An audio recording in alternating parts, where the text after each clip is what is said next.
I'm coming from Finland, like my colleague Mikko, who will start soon. We wish you warmly welcome to this confession session. This is the first confession session ever in a world conference. So you are the pioneers of this area. Welcome. We will start with a scientific presentation with Mikko Myllykoski, who will present himself quite soon. And he will tell all about the protocol of this confession session. This is in the section Fun and Entertainment. We do not apologize if you start to cry. You can do that too. But we hope that we can also laugh at our mistakes and shameful situation, or more or less shameless. Mikko, please welcome. Start with the scientific presentation. Thank you, Ulla. Yes, confession session, I mean, everybody thinks of the church. And, you know, there was just recently some session down there about the connection. And here, I mean, there's an inspiration just from the religious part. I mean, Catholic Church probably is doing something okay when people who go to confess and they feel better afterwards. I mean, this is as much religion as we have at this session, so you can now relax. This is not about that. We believe with Ulla that we believe in lifelong learning, and we all, I guess, we know that we can learn from our own mistakes. But we also believe that it might be possible to learn from other people's mistakes. And sharing them honestly with your colleagues is not easy, but probably comes with a very, very positive outcome. You feel better and you might help a colleague. So it's, we designed this session to generate dialogue and also intergenerational dialogue, because in fact when we ran this in a European context, European science journalist context, I think it was mostly the senior journalists who had the courage to come with their fuck-ups and mistakes. And I think due to the course of that confession session, it also encouraged the younger ones to join.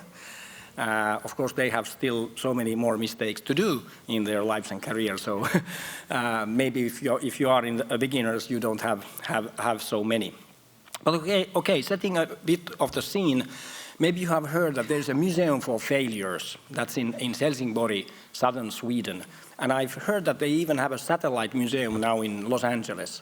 And it's probably not by coincidence that it's in California, because really the value of this kind of museum is not only to laugh at somebody's mistakes, but it's definitely to be inspired that somebody has tried something, but it has been the wrong time or something has gone wrong. Okay, with this board game, many things have gone wrong, and with the leading character, I guess what we know about his tax returns so far, the business has not been so great, and the board game is boring, I've been told. So the first time we ever, or I with my science museum colleague from Netherlands, organized this kind of session was 3 years ago in Graz, Austria, in a science museum meeting. And it turned out to be like a very festive thing. So people were really started sharing their mistakes. And we have this special feature. Ulla, can you take the microphone? We have a throwable microphone. So when we start the confession parts, so this is not about lining behind microphones or bringing the microphones and is this working kind of thing. This throwable microphone has a soft surface, so it will absorb the sweat from your hands. So you will much more comfortable in sharing whatever you've done wrong. And then also a nice activity to throw it, and maybe you can even miss by throwing it. So let's see what goes on. So just a small return to the theology part of this session. So you know, maybe in the Catholic Church they have these 7 cardinal sins. And they are also sometimes called deadly sins. But I read so much theology, like a Wikipedia article, and I have a priest friend. He explained to me that it's not really that people who make these sins, that they would have a very specially hot place in hell. The point is that they are just making our lives miserable here on earth. I mean, it's like small nuisances rather than terrible burdens. So sharing them is a good way of getting rid of them. Okay, now may I confess? Mikko, you are so ready to confess. Okay. I hope this microphone is not is this working now? Yes, it is working now. So, I work in a science center, science museum that now is 30 years old, and for our 28th birthday, we got a chance to make expansion. And as you see how is the modern architecture nowadays, it's the shiny cube. This is the backside of our building. And we made this kind of very, very modern looking shiny cube. But we didn't pay attention that when doing this addendum to the building, we also created a niche in the architecture. That niche over there, you can see. Now it seems to be in the shadow, but in the middle of the day, because this is where all of this is facing southwards. So when you have the hottest sun, it is just shining to that niche, to that nook. And a colleague of mine parked his motorcycle there, with the result that the speedometer melted down. And to share this phenomenon with you, we put a broken laptop there for a couple of minutes, and this is the result. And here's the close-up of the keyboard. And it says 158.9 degrees centigrade. And you know, science centers are born by physicists. And optics is like a very basic realm of physics.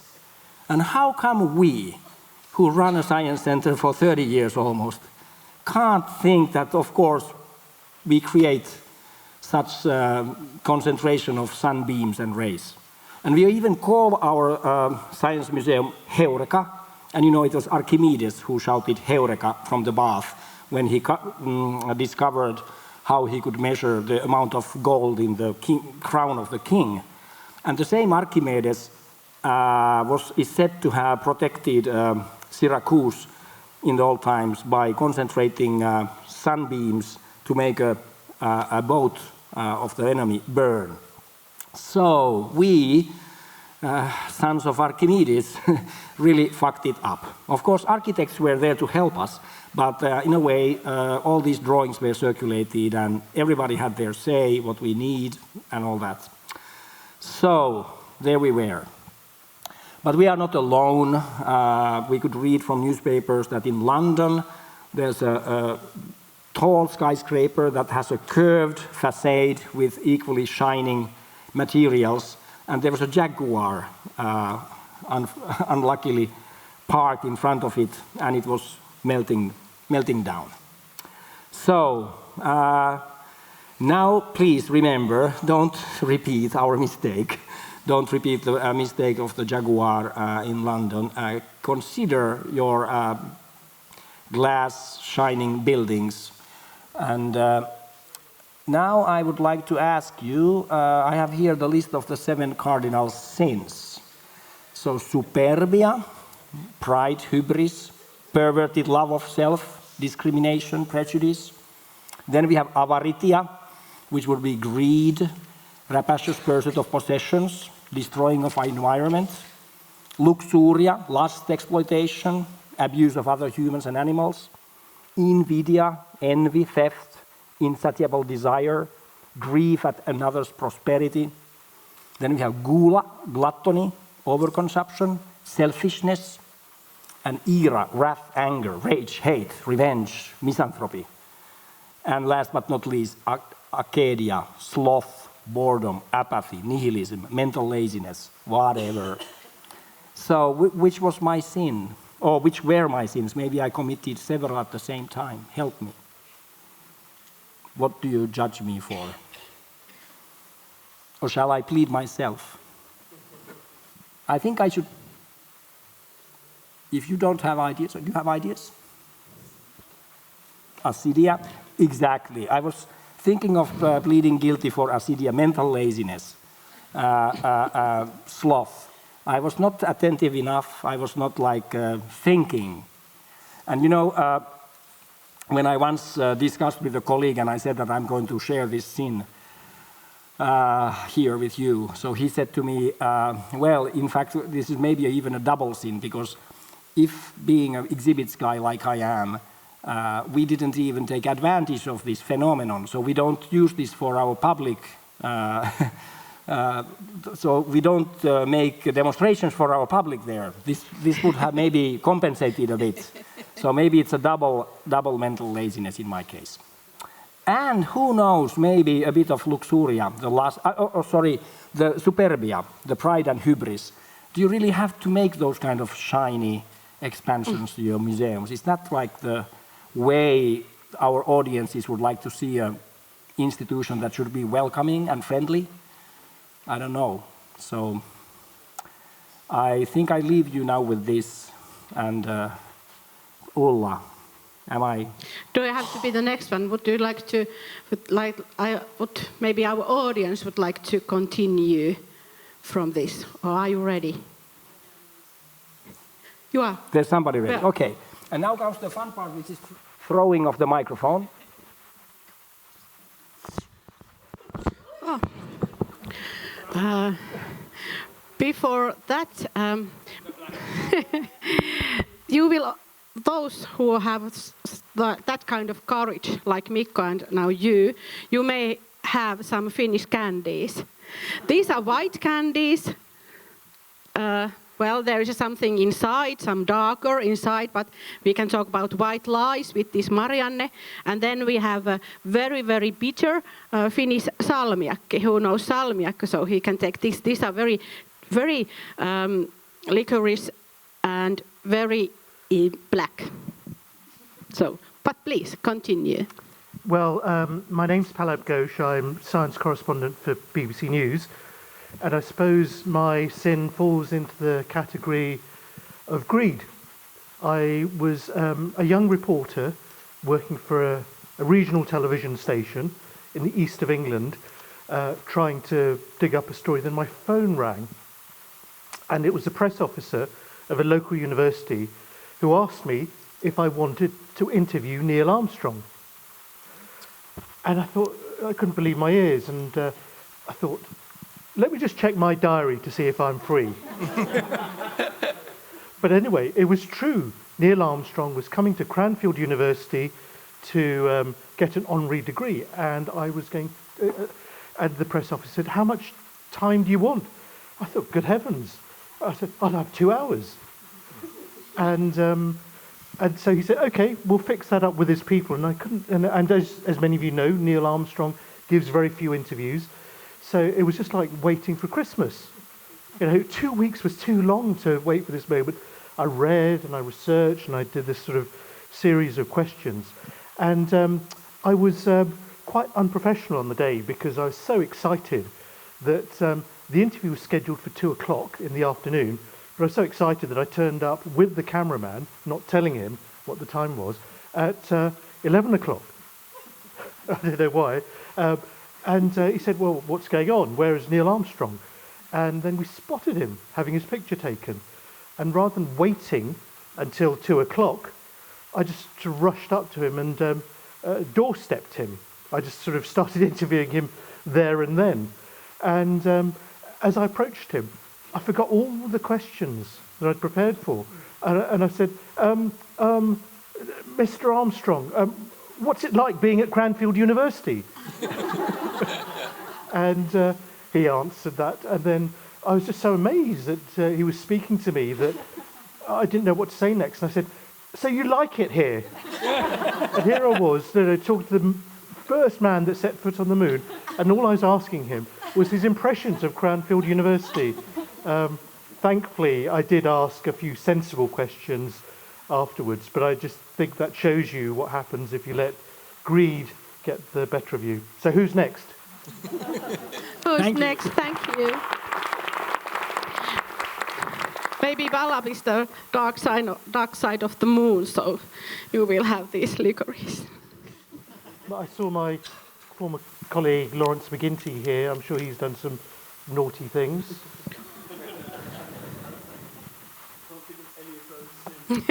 Oh, this is Please marvelous throw. that you are asking scenes from each other. That I like really much. Do we, Mikko? That's great. You must have scenes. Welcome. I used to work on what Palab would call the dark side, which is for ITV News, the main competitor in the UK to the BBC News. I think I've probably done all of those things, but I think that the Pride is the worst because it's easy to do if you appear on TV. Every TV program editor and producer wants you to appear in every report that you do, to make it personal, to bring it home to the audience, etc. And so you kind of want always to do a piece of camera. And this was a story I was doing in Turkey about, with Save the Children, about a vaccination campaign, very successful vaccination campaign they were running. And they took us to a village up in the mountains where the three main components of their campaign, which were to locally to contact the teacher and the imam and the local political leaders and get them behind it.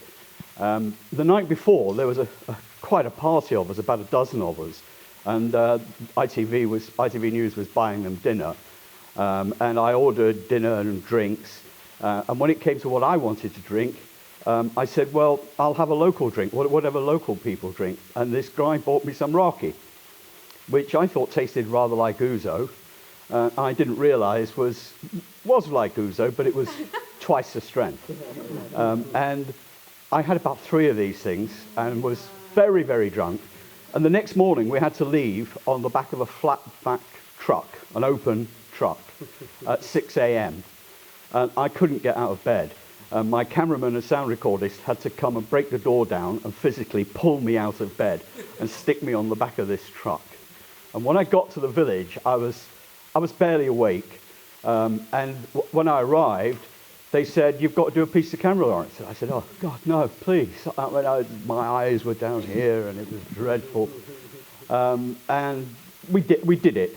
Somehow, I managed to get through it. When we got back to Istanbul and we looked through some of the rushes, I realised we couldn't possibly use it. And that meant I had no real piece of camera. So I stayed on another day to do a piece of camera overlooking the Bosphorus Bridge and received a huge bollocking from my foreign desk for spending extra money for no good reason. Thank you.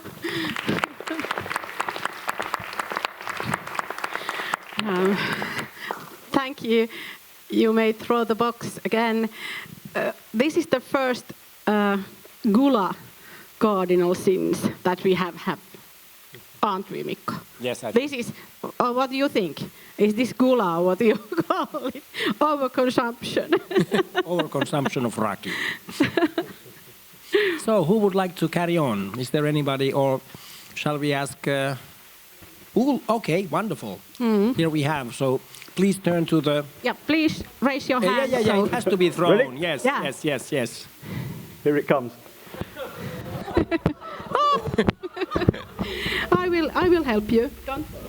Don't worry. This is not a sin then you. Don't get broke. Oops. Oh! That's the next one. Keep it close enough and the black. Please continue. The black one. Yeah. Okay, my name is Carita Pettersson. Carita Pettersson. I used to work as a staff correspondent in Moscow, and I was covering Russia and the Baltics during the 90s, and sometimes I think probably in the middle of at the beginning of the 90s, I did a report, a 30-minute documentary about street kids in St. Petersburg. And it was my cameraman who had found a middle-aged man who took care of them, and I praised this guy, and became quite a good report, I must say.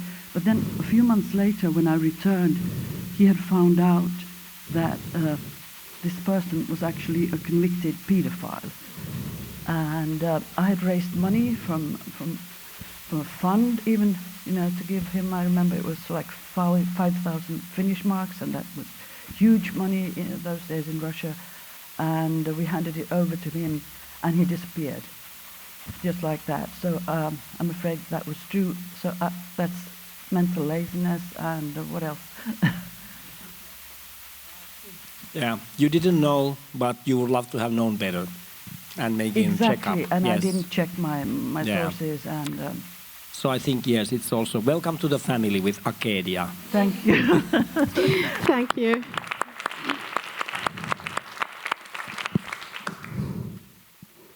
Do I dare to come down?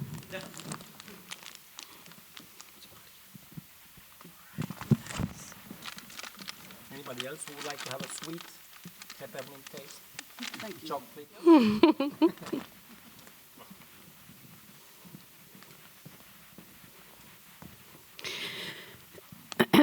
Three Okay. TV journalists, I suppose now. The next.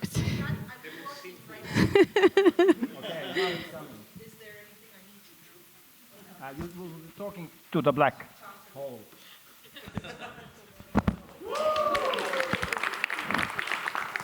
Okay. So I'm a digital journalist, if that's an issue. So my name's Emily Gertz. I'm from New York, United States. And my cardinal sin is, well, the three are wrath, anger, and rage, all three. Because I am finding that as a woman over 50, I'm starting to, well, not starting, I don't get job interviews anymore. I got laid off 2 years ago and, started applying for work as usual. And I mean, admittedly, there's an oversupply of journalists relative to jobs in New York City as much as anywhere. But to not even get any interviews was really enraging. And over time, just the nature of the pattern on that made me decide, given the degree of experience I have, et cetera, what I know how to do, stories I've done, the only thing that's left is my age. And that makes me really angry, to have, feel so much love for this profession and to basically be told I'm not valuable anymore. And so I'm at this point going pretty much 100% entrepreneurial, which means that I'm not making any money in journalism. I have another part-time job while I try to get the business off the ground. So, but all that said, it doesnn't help me to be this angry. That's why it's a sin, right? Because just sitting around feeling angry does not motivate me. So I guess by starting to do my work in a different way from a business angle, I'm trying to sort of harness that energy in a different way. Mm-hmm.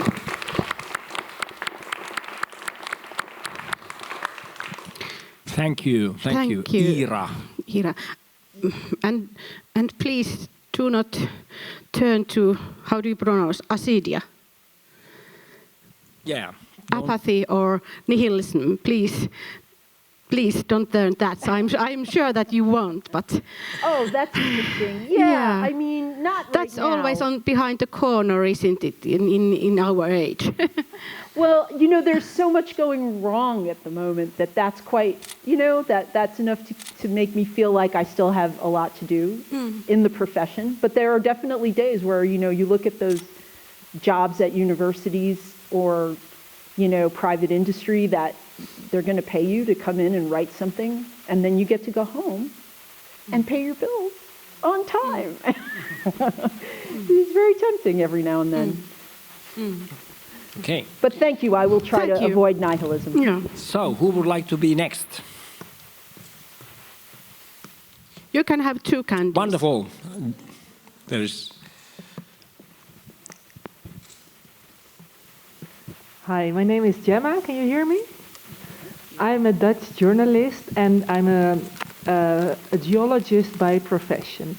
And when I started my career as a journalist, one of the first assignments was that I could write an article about Spitsbergen, Svalbard. It's like this very northern island above Norway and part of the polar area. And I was very excited, of course, and we did a lot of field work there about geology. And at the same time, I was writing about all the adventures there. And Svalbard is very renowned for its polar bears. It has more polar bears than inhabitants, I think 3,000 in total. And of course, I was very, very, very excited to see one, because it would be a great addition to my story.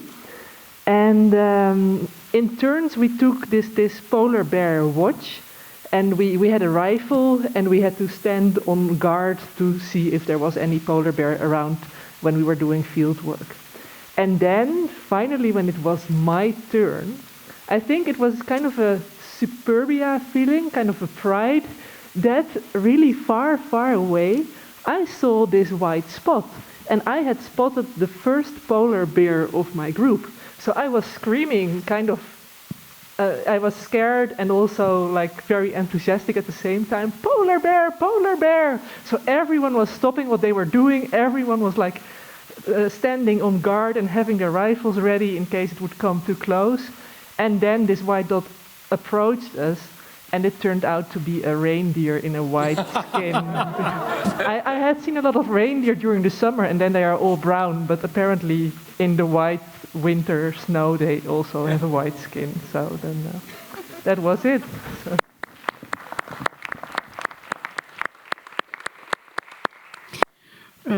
White candy is just right for you. This is really white. It's a candy. Our Finnish Association of Science Editors and Journalists, our association, we had a study trip last August to Svalbard.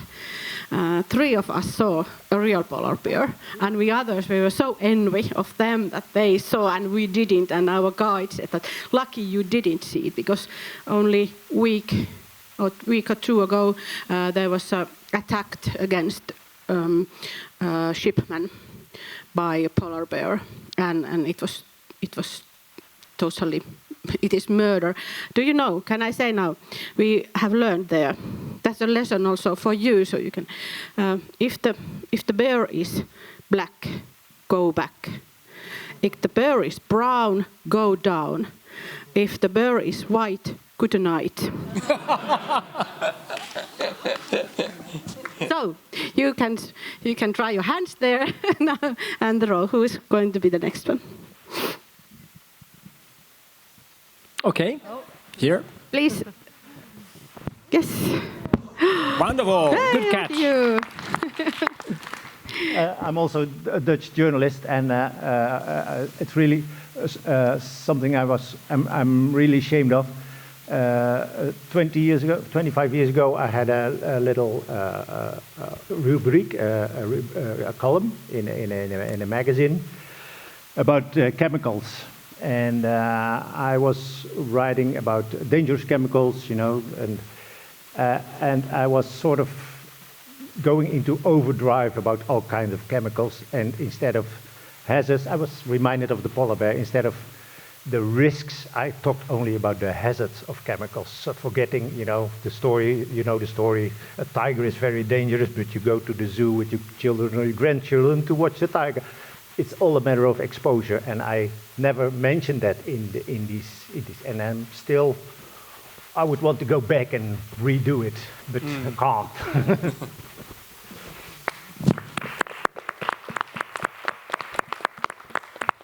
So what would be the definition of your sin? What do you plead guilty? It might guilty? be superbia, prejudice, or acedia. No, it was not really acedia. I thought I knew it, you know, prejudice, sort of. Thank you. By the way, when we were with Ulla thinking of what kind of sins you might confess here, so we doing a sort of a short list, what would be the usual suspects. So did any one of you ever write wrongly somebody's name that it would be really, really embarrassing? Yes. Okay, would you like to share it?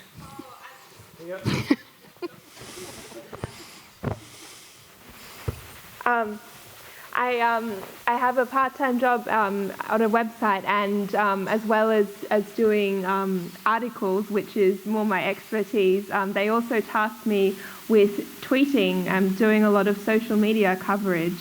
And I'm pretty sure that the first event that they sent me to, I misspelled at least 4 names, including prominent Australian politicians. But what is most worrying is that they were retweeted and nobody else picked up on it. So, yeah, acedia, obviously. Yes.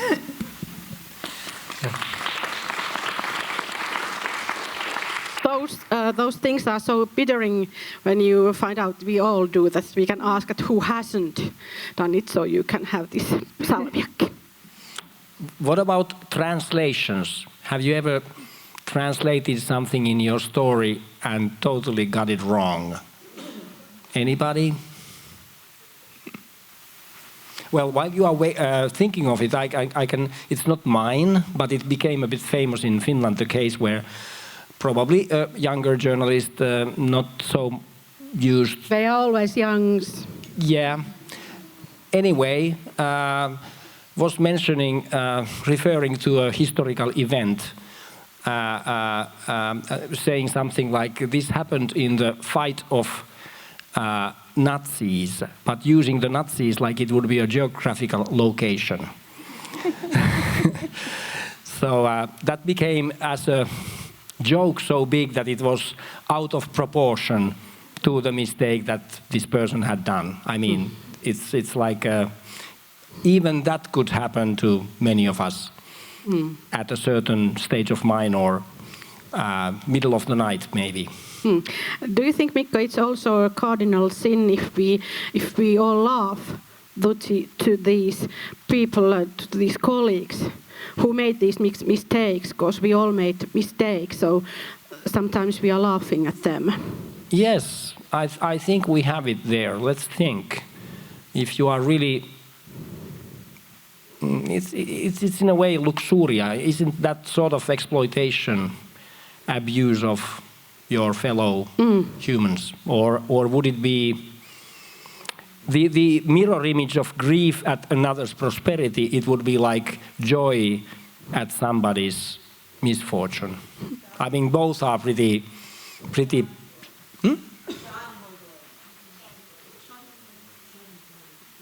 Yeah, Schadenfreude, yes, thank you, Schadenfreude.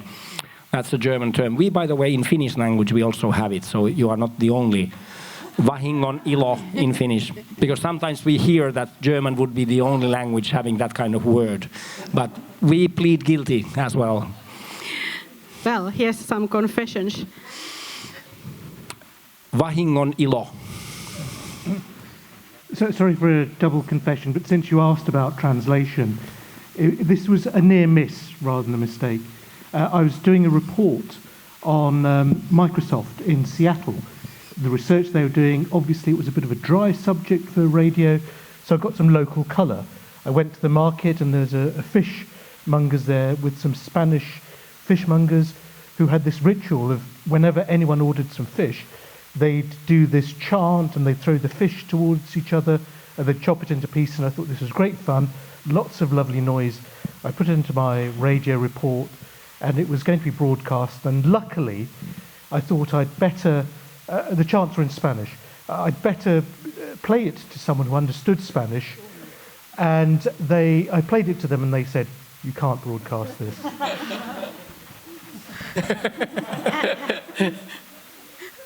Lady over here, yeah, palap, yeah, oh yes. You can, yes, just draw, yeah. Oh, you want, oh, sorry, mistake. Oh, over there, please. Thank you. You are ready to confess, please. Wow, it's different when you're standing up. Anyway, my name is Margot Ferris, and what I'm about to confess happened when I worked as a science communication fellow at Hiroshima University in Japan. So before I went to Hiroshima University, I worked mainly in the US and in Europe, and I was kind of used to getting a source's feedback, pretty quickly, being able to reach out to any scientist I wanted, or even, their graduate student if the scientist, didn't have time to speak to me. Usually the graduate students were the ones that were more receptive to speaking. So with that in mind, I was trying to work on this one press release for Hiroshima University, and I got a really good idea for a story, and I could not for the life of me get through to this one researcher. I didn't even know where to find them in their lab, because I don't know, couldn't find them, but I knew there were graduate students in there, even though I tried emailing them, and the embargo date was approaching. I was like, okay. And also you got to keep in mind science communication is only about 10 years old in Japan, so there really isn't much of an awareness of urgency and sense of time for talking with the press office. So I got through to a graduate student, which was great, and they helped me out. But then, this is where the bad part happens, I wasn't aware that in Japan, graduate students are considered sort of like the property of their PIs. So I'm not allowed to go through to a graduate student. I have to go from the top down. I got yelled at for that. So maybe not a big deal for a confession, but culturally, I wasn't aware of that difference, and I guess this would fall under the category of greed. I was used to things a certain way, and I wasn't aware that this is the way things were, so I had to work with that. Thank you.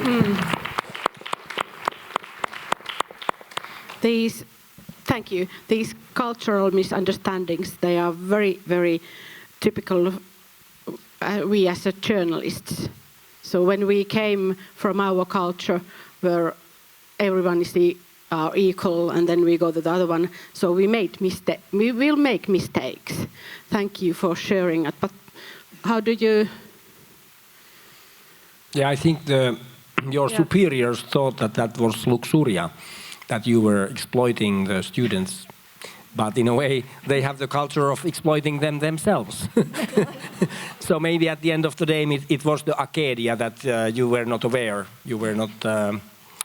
Yeah, but I would really call this a very, very minor sin at all cost.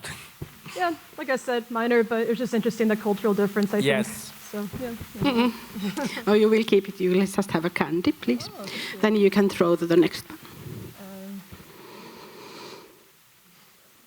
Okay, I'm not going to risk throwing. Please throw. Yeah. Yes. Please throw. Yeah. Wow. Wow. Good catch.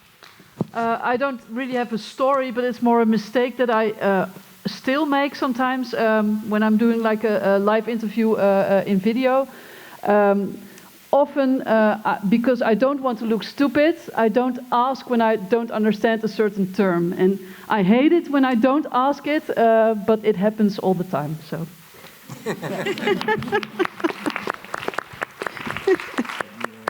Oh, that was not a white lie. It was a no. I left my candy somewhere. I will give you later. Oh, there. Please don't throw. I will take them. I work as a, of course, newspaper journalist, but then 15 years medical journalist in a Finnish medical journal, publishing by Finnish Medical Association, and that's a sin I made every day.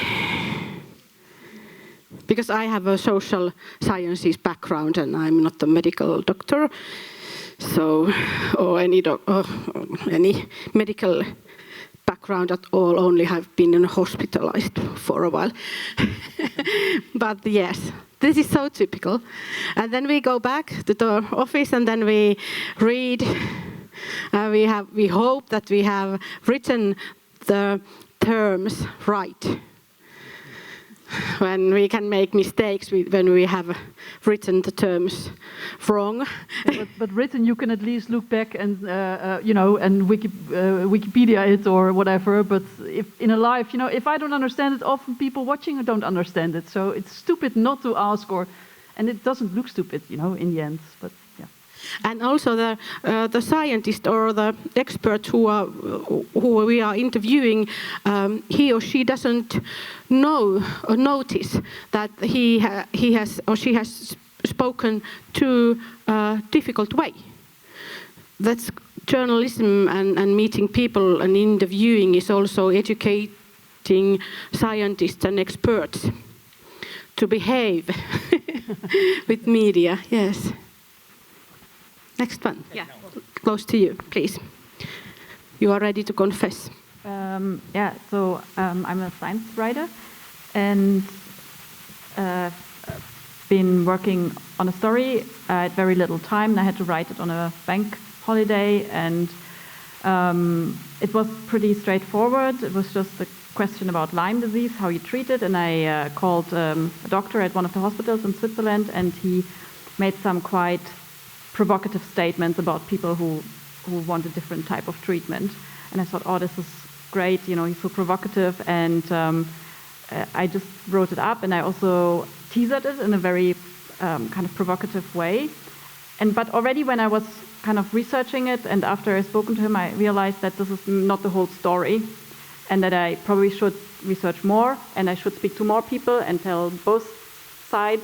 But yeah, it was like I had very little time, and basically my sin is that I should have said I should have told my editor I'm not doing it. It needs to be a bigger story, or I should have just written a smaller, maybe even boring story that is just there that I can write up quickly because I didn't have enough time. But it would have been boring. But this would have been better than this kind of not well researched piece that is out there now, and that's quite bad for me. Thank you. So typical too. Please give these candies also to her, and then beside you. Yeah, my name is Nina Kirstensen, and I'm from Norway, and I would like to repeat the advice never to run towards a polar bear, but run away from it. But that's not the story. I did an article some years ago when history groups started popping up on Facebook, and it was often local communities who started posting pictures and stories. So I did a story how historians could maybe use these local community groups and if it meant anything to history writing. And then I needed a case, of course, so I went to my hometown, my little village, and I found some example on how the rivalry between our village and the neighbor village, came forward on this Facebook group. And then I found a picture of my father from the 30s, from a soccer game. And he had been playing a soccer game against this rivalry village. And I asked my father, and he said, yeah, that picture is from the only time we beat the other village in soccer. So that is great news. Big news. So I wanted to include that in the article. The only problem was that my father had dementia. And so I could check out the story, right? Because I could go to old archives or newspapers and try to find this football game, but I didn't have the time. So instead I wrote that this village had beaten this bigger village in a soccer game 3-1 in the 1930s, according to almost reliable sources. And these almost reliable sources followed me for years. Now you got rid of it. Please take a candy and family love. Family love is not a sin. But maybe as a journalistic aspect, how you categorize your sin.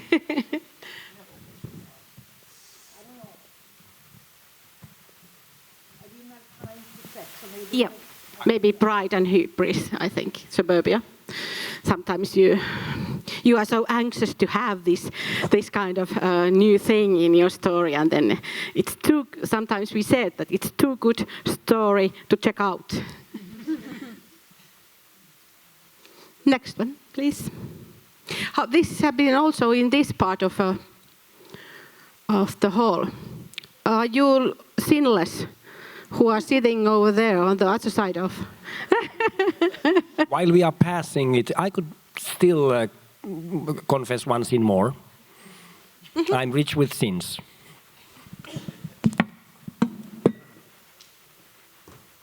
In 2003, the motorized flight turned 100 years, and our science center made an exhibition, nice exhibition. I'm, as a historian, was collecting a lot of anecdotes and stories, and thought that this will be a wonderful piece. I will write about it, because usually I don't do so much writing to media, more to the exhibition. And I really liked it, and I made it. And then I was asked, I of course was seeing my article in the biggest daily newspaper, Helsingin Sanomat. But then when the exhibition was going to be opened, the Association of Physics and Maths Teachers was asking, would you like to write for our magazine about their new exhibition? Our readers would really much like to read about it. And of course, I changed the title, I changed the ingress, and I sold my story twice. I plead guilty for greed. I plead guilty for superbia. I plead guilty for luxuria. I plead guilty for gula. Maybe that's in, and also Acadia at the same time. 4 or 5 sins at the same time. Thank you.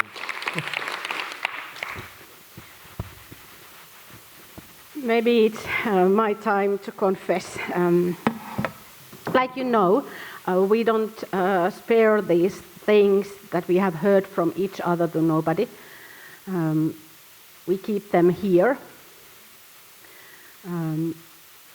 Because what has happened to me happened last week or week before that.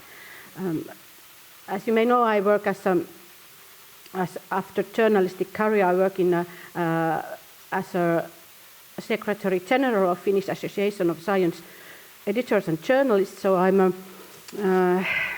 I do things that are outside of journalism. I'm also the leader of the association. And a couple of weeks ago, I have written this because I know that I'm going to be nervous now, really. One of the very famous Finnish journalists wrote to me an email, and he's working in the biggest daily newspaper, one of the biggest daily newspaper in Finland. And he asked me some questions about the history of our association. That has happened something like 25 or 20 years ago. And I'm not going to tell you about those things that he asked me, because then you know what I'm talking about, or my Finnish colleagues would know, but nobody can know it, but this is like an agent story. So if I tell you, I should kill you. So please. Okay.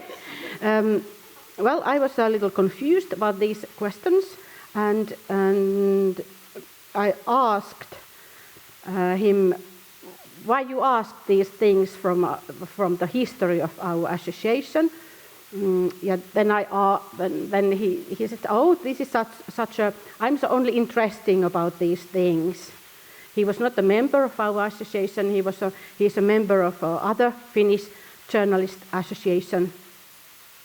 But then I asked that, are you going to make a story or news about this from my answers? And he said, no, this is not a story, this is only for background. And I explained what he was asking about as like style, that as far as I know, it happened this way, the thing. And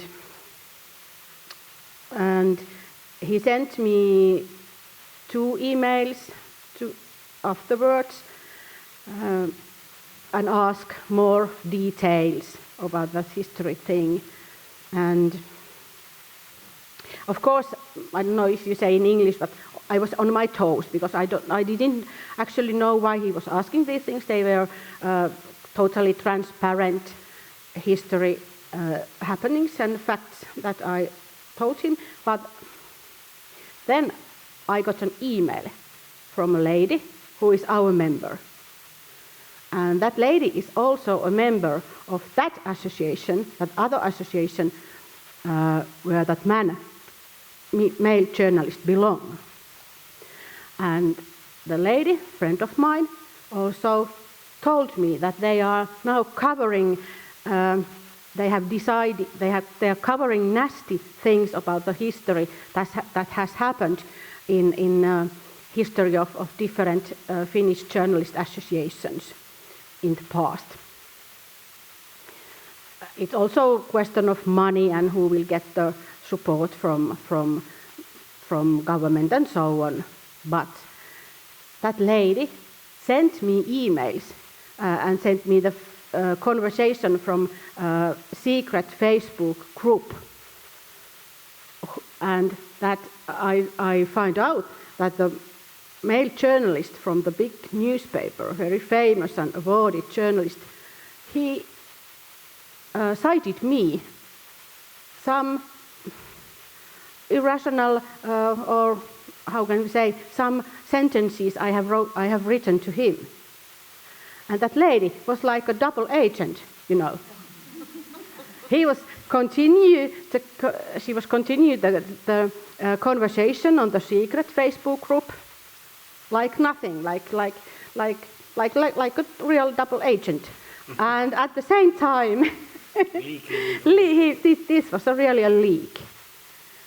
And I continued the email conversation with that male journalist, and I didn't say that I know what are you talking about us on your Facebook group. And it was at the same time, I have to confess, it was very exciting. As you may know, being a leader of a journalist association, it's not very exciting all the time, I may say. I may have some exciting moments with my colleagues and members who are sending me emails that I'm allergic to fish, could you order me food dinner without fish?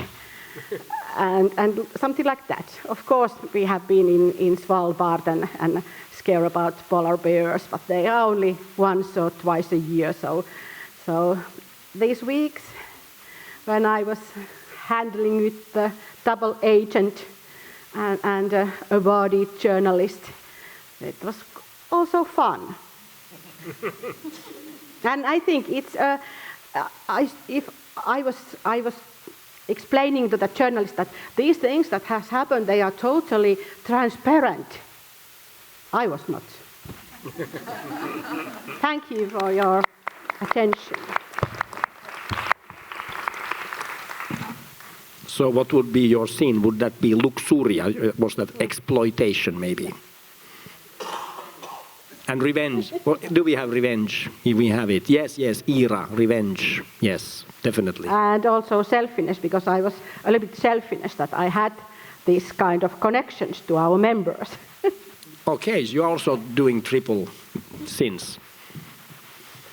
So we have there the next sinner. Boop, boop, boop. Hey, so I am a mathematician, and which probably is in itself a sin. And I was on a live Q&A show on the radio, and somebody phoned in with a really good question, which was, why is the British billion different to the American billion? So in America, it's 1,000 million is a billion, and in Britain, it's 1,000,000 million. So I thought I was being funny and clever and said, oh, well, you know, it's because the Americans want to make it look like they have more billionaires than everybody else. So it's easier for them to get billionaires.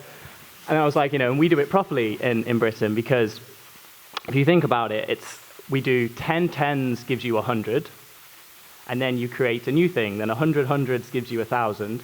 Then 1,000 thousand gives you 1,000,000. So then it's 1,000,000 millions gives you 1,000,000,000. And what I've said, of course, is completely false, because 100 hundreds is definitely not 1,000. Yes. And, you know, as a mathematician, I think that's a pretty big sin to not be able to multiply 100 times 100. So, yeah. Arcadia. Yeah, definitely mental laziness. Oh, that was nice. Thank you. It helps a lot. it helps a lot of us who have made those kind of mistakes sometimes with numbers. The next one, please.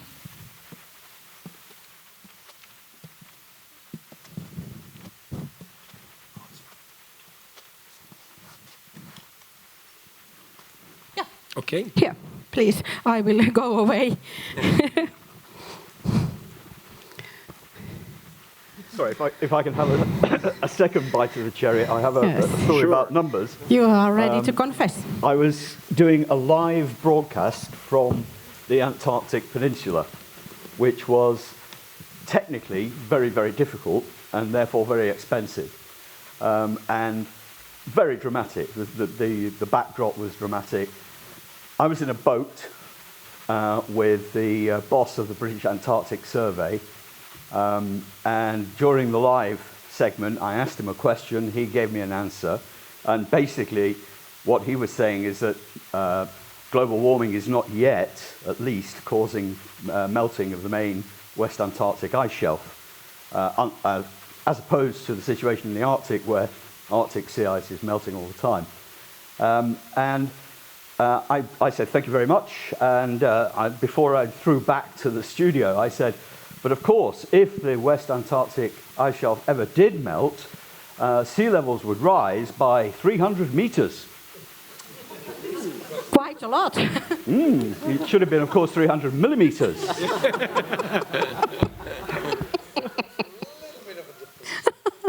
Oh, sorry. Now this is pahingan ilo. Thank you. I get another sweet, thank you.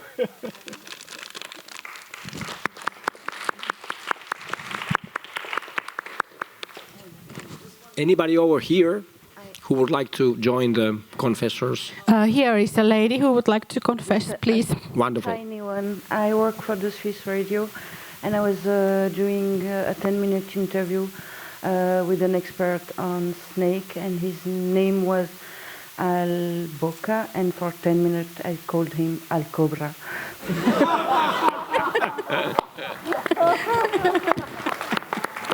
And he didn't say anything. Oh, he was so that's sweet. nice. Do you know, now when you confess, here's a lady who's ready to confess. Please throw the microphone to... Oh, there's... Yes, Estrella, please. It won't get broken, we say, now. I was scared, sorry. Is it you are ready to work? confess. I want to confess. It is very embarrassing. And it was a team mistake, not only mine, I have to say that. That is true. I'm the editor-in-chief of a magazine, a monthly science magazine in Mexico. And we were, like in our first year, I think. And we had this story about Wallace, as opposed to Darwin. And the title of the story was Wallace, the Forgotten One. It was a beautiful article written by a colleague of mine from Brazil. Really good article. And we were so proud, and we published it. And after it was printed, she wrote to us and said, come on, guys. You used the portrait of Darwin. Of a young Darwin. Yes, we did that. I am so sorry. Sad.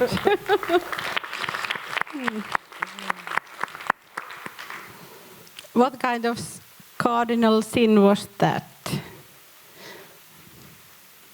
Oh my God. Abuse of other humans and animals. Definitely. Yes, that was it. Thank you. Luxuria. Luxuria. The next one. We have only like 7 minutes time. What I was going to tell just before this confession was that when I made my first confession session with Mikko in Copenhagen 2 years ago, I told a story what has happened to me. It was a little stupid thing, and I totally forgot it. I really left it behind me. And I was so relieved that I have made the confession, and then I didn't think about that all until now, this week. So those my colleagues, lovely colleagues, have came to me. Oh, that was so funny, the story. Could you please explain, remind my mind what I told? That is, I hope that now you will forget those things that you have carried too long. Please, the next one will take. Well, I will again take from the list of thoughts that might be on the typical side of what we sometimes do.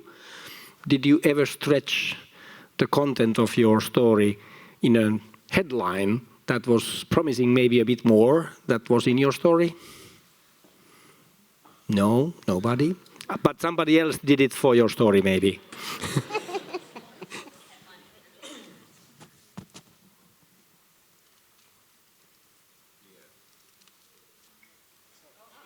Okay.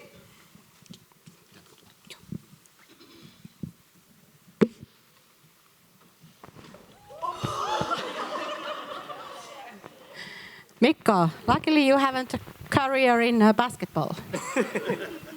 Well, my name is Pablo. I'm from Mexico also, so I'm excused for my horrible English, but I will try to explain this because it's a Spanish word. So it's about I was a television anchor for a year for the university television. So I didn't, I was at the headlines, and I didn't read them before. So, you know Sofia Vergara, the actress, you know? Well, her last name, if you take the R and the A at the end, the first part means penis. So, in the headlines, there was the last name of other woman, and it was without the R and the A. So I read it live, and I just made the next headline. So just at the end, the producer told me, "Oh, I'm sorry," and I was like, hot, red like a tomato. So I guess it was my fault not to read it before. Yeah.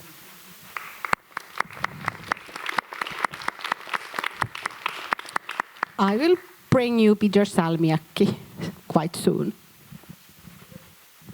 The next one. Oh, here, wonderful. It'll be a long throw. Maybe guys are helping between. Let me take a video. Okay. Let me take a video. Wow. Great. You might have a career. Well, first of all, I confess all the time. So I'm confessing that I like confessing. But this one is about last night I went out with some friends, right? Ooh. And then when I came back to my hotel, I was still thirsty. So I went to the reception and I said, "Do you have a glass of wine maybe?" And the guy said, "No, we have beers." And I said, "Okay, I'll have a beer, but I'm celiac." So the beer made me really sick. And today I had to moderate a panel. So I think I didn't do as good a good job as I could have because I was really feeling not so good. And now telling you this, I don't feel good either. But anyways, I wanted to confess this because I think I was selfish. I was gluten. And knowing that I would hinder my performance today. So this is what happened for whoever was at my session. But the topic remains very important. There you go. And tonight there will be wine. I hope you are joining the trip. Yeah. Anybody else on this side of the theater? Only saints. Oh, yes. Okay. Yes. Gentleman over here. Marcus, look, I think my sin is I've just been looking through my stories on the Herald when I wrote them, and I can't find anything I did wrong, and that's bound to be wrong. I must have made mistakes in my career, so I think that must be pride, hubris, perverted love of self. I can't remember making an error, so I think I just block them out because I'm sure it's impossible for me not to have made some. Definitely, yes, I agree. Oh, what a this great... was, by the way, I think this is black inside. It's only a white lie. Like my heart. I think this confession maybe could be a grande finale of the confessions, that somebody is confessing that feeling that you never make mistakes, that's really that's a cardinal sin. I think you have maybe a very special place in hell. I know him, so I can say it. I do admit, Mikko, yes. Yeah. We are ready to stop now. Thank you for joining us, and this was probably slightly fun and entertaining. I hope you laughed a bit, but maybe, who knows, this kind of tool, I mean, that's another logo we had in the program, tools.